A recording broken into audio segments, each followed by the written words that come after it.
Oakwood Estates was supposed to be the picture of peaceful suburban living, but beneath its polished surface lurked an unspoken truth.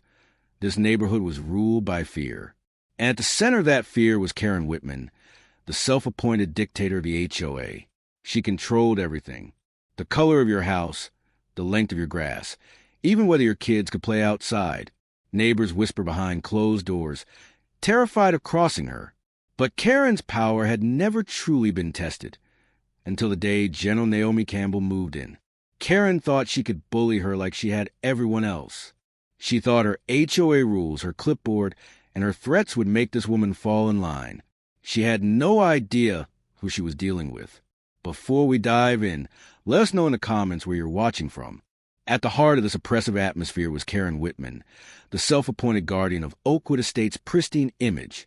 Her presence was as ubiquitous as it was unsettling. Karen's days were spent patrolling the neighborhood, her eyes sharp and judgmental, her trusty clipboard in hand, ever ready to document the slightest infraction. She wielded the Homeowners Association rules like a weapon, selectively enforcing them to maintain her iron grip on the community. It wasn't simply about maintaining property values. It was about asserting control, about reminding everyone who held the reins of power. Karen's reign of terror was not merely a matter of petty fines for overgrown lawns or misplaced garbage cans. It was a psychological war, a systematic erosion of individual autonomy. Residents lived in a constant state of anxiety, never knowing when they might inadvertently cross some arbitrary line. The fear was palpable, a heavy cloak that smothered the joy of community living. Children were forbidden from playing in the streets. Neighbors avoided eye contact, and social gatherings dwindled, replaced by hushed whispers and furtive glances. To understand Karen's actions, one had to delve into the depths of her psyche. Some whisper about a troubled past, a history of being marginalized and overlooked that fueled her insatiable need for control. Others attributed her behavior to a deep-seated insecurity, a fear of losing her grip on the perceived order she created.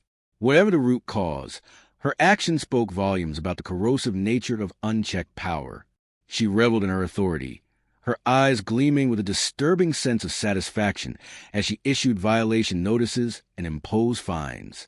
Her financial management of the HOA was as questionable as her enforcement of the rules. Rumors swirled about inflated budgets, opaque spending, and even outright embezzlement. The once transparent operations of the association were now shrouded in secrecy, accessible only to Karen and her inner circle. Those who dared to question her were met with swift retribution, their voices silenced, their concerns dismissed. Residents began to feel like prisoners in their own homes. The once vibrant community had transformed into a place of suspicion and distrust. Friendships were replaced by a sense of isolation and helplessness. Ears ostensibly installed for security became instruments of intimidation, their unblinking eyes casting a chilling gaze over every aspect of their lives. One resident, Emily, remembered a time her family had a small gathering. Even laughter felt like a crime. She said, like we were disturbing the peace that Karen had so meticulously imposed. Mark, another longtime resident, recounted, my daughter set up a lemonade stand. Within minutes, Karen was there demanding permits and licenses. My daughter sobbed, and Karen simply stood there, an unmoving wall of disapproval. These stories and countless others painted a clear picture of the stifling atmosphere Karen had created. It was an environment of oppression enforced not by physical force, but by the relentless psychological pressure that slowly chipped away at the residents' spirits, an environment where only Karen thrived. The oppressive quiet of Oakwood Estates was shattered one sweltering afternoon in 2024. A sleek black sedan, the kind that spoke of authority and precision, pulled up to number 17, disrupting the usual monotony. From it emerged General Naomi Campbell. Her posture was ramrod straight, her gaze unwavering, a stark contrast to the hunched shoulders and downcast eyes that had become the norm in the neighborhood. Even from my window, I could sense the aura of command that surrounded her. Who is she? Mrs. Thompson whispered, her voice filled with a mixture of awe and apprehension. Rumors spread like wildfire. A decorated war hero, they said, a woman who had risen to the ranks defying expectations. The weight of her presence alone seemed to shift the very atmosphere, a silent challenge to the status quo. Karen, of course, was watching, her arms crossed, her lips pursed, an expression of disdain etched on her face. A new resident, especially one who seemed to radiate such power, was a direct threat to her meticulously constructed control. The first confrontation was inevitable.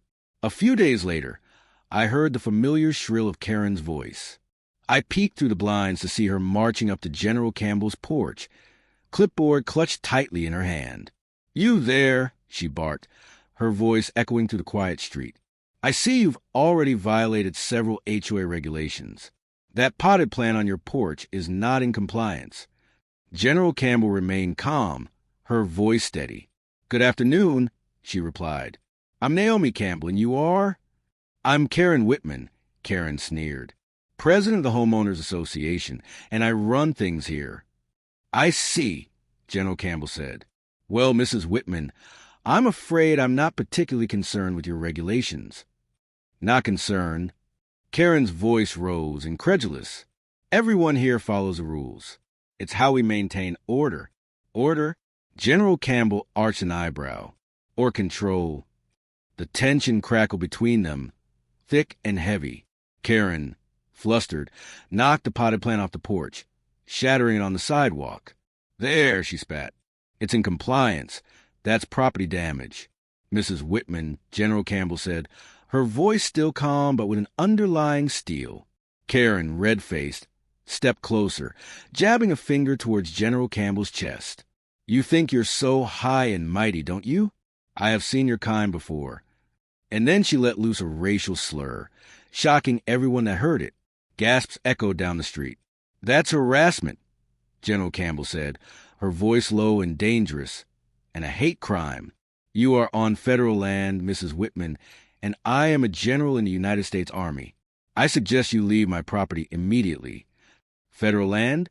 Ha!" Karen scoffed. "I run this neighborhood, and everyone knows it."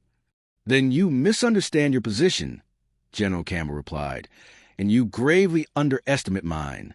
With quiet determination, she added, "Mrs. Witman, your actions today constitute harassment, property damage, and what could be classified as a hate crime. As a general in the United States Army, I am obligated to report this incident to my superiors at the Pentagon." The color drained from Karen's face. She looked around, the usual air of confidence gone, replaced by a flicker of fear. A murmur rippled through the gathered neighbors. "The Pentagon?" Mark whispered, his eyes wide. "She's calling in the military." Within hours, black SUVs arrived, their presence a stark contrast to the suburban tranquility. Military investigators, serious and efficient, began interviewing residents, their questions cutting through years of fear and silence. The illusion of Karen's invincibility had been shattered. Everyone had questions, including just who exactly she was. The arrival of the military investigators sent shockwaves through Oakwood Estates. The quiet streets, once patrolled by Karen's watchful gaze, now echoed with the measured footsteps of men and women in uniform. Their presence was a stark contrast to the neighborhood's manicured lawns and pastel-colored houses, serving as a tangible symbol of the shift in power. No longer were the residents living under the shadow of Karen's arbitrary rules. Now the spotlight of scrutiny turned toward her, illuminating the darkness she had cultivated. The investigators, meticulous and thorough, began interviewing residents. Their questions pierced through years of suppressed fear and resentment. Stories poured forth. Tales of petty fines and arbitrary restrictions, of neighbors pitted against neighbors, of the pervasive atmosphere of intimidation. Mark, his voice trembling slightly, recounted the incident with his daughter's lemonade stand, the tears still fresh in his memory. Emily spoke of the constant surveillance, the feeling of being trapped in her own home. Each story was a thread in the tapestry of Karen's tyranny, painting a picture of a community held hostage. Meanwhile, the financial audit of the HOA's books revealed a web of deceit. Numbers didn't add up, funds were unaccounted for, and suspicious transactions hinted at embezzlement. Investigators, with their keen eyes and sharp minds, were piecing together a puzzle. The image of Karen as a benevolent leader crumbled with each passing day. The very structure that Karen had manipulated to exert control was now used to dismantle her power. As the investigation intensified, the air in Oakwood Estates began to change. Neighbors who had previously avoided eye contact now greeted each other with cautious smiles. Conversations once whispered and hushed now flowed freely, filled with a newfound sense of camaraderie. The fear that had kept them apart was beginning to dissipate, replaced by a tentative sense of hope. The walls of isolation built brick by Karen's reign were starting to crumble. The HOA emergency meeting was a watershed moment. The room, usually filled with a tense silence, buzzed with anticipation. Karen, her face pale and drawn, sat at the head of the table, her usual air of authority replaced by nervous fidgeting. The residents, emboldened by the presence of the investigators, voiced their grievances, their voices rising in unison against the years of injustice.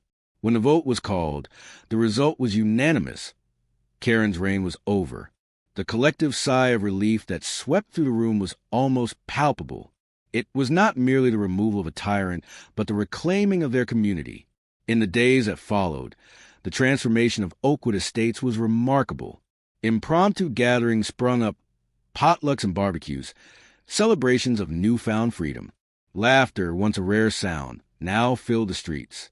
Neighbors reconnected, friendships rekindled, and a sense of belonging bloomed, a stark contrast to the forced separation they once endured. Mrs. Thompson was often seen chatting with Emily, sharing gardening tips and catching up on each other's families. Children played in the streets, their joyful screams a testament to their newfound freedom. Committees were formed, dedicated to reforming the HOA to ensure transparency and accountability. The residents, having experienced the dark side of unchecked power, were determined to build a system where such abuses could never happen again. There was an atmosphere of rebuilding. There was a desire to be the neighborhood everyone deserved. The transformation of Oakwood Estates wasn't merely a change in governance. It was a profound shift in the community's collective consciousness. As the dust settled and the investigations concluded, residents began to reflect on the lessons learned, the scars endured, and the newfound strength discovered. Karen had spent years making life miserable for people of Oakwood Estates. She had ruled with an iron fist, convinced she was untouchable. But all it took was one person who refused to back down to bring it all crashing down. The HOA was no longer a tool for Karen's control. It was being rebuilt by the very people she had oppressed. Laughter replaced paranoia, gatherings replaced isolation, and the fear that once suffocated the community was gone. As for Karen, she had learned a painful lesson. Real power doesn't come from controlling others. It comes from standing up for what's right. And when she picked a fight with a U.S. Army general, she finally met someone she couldn't control.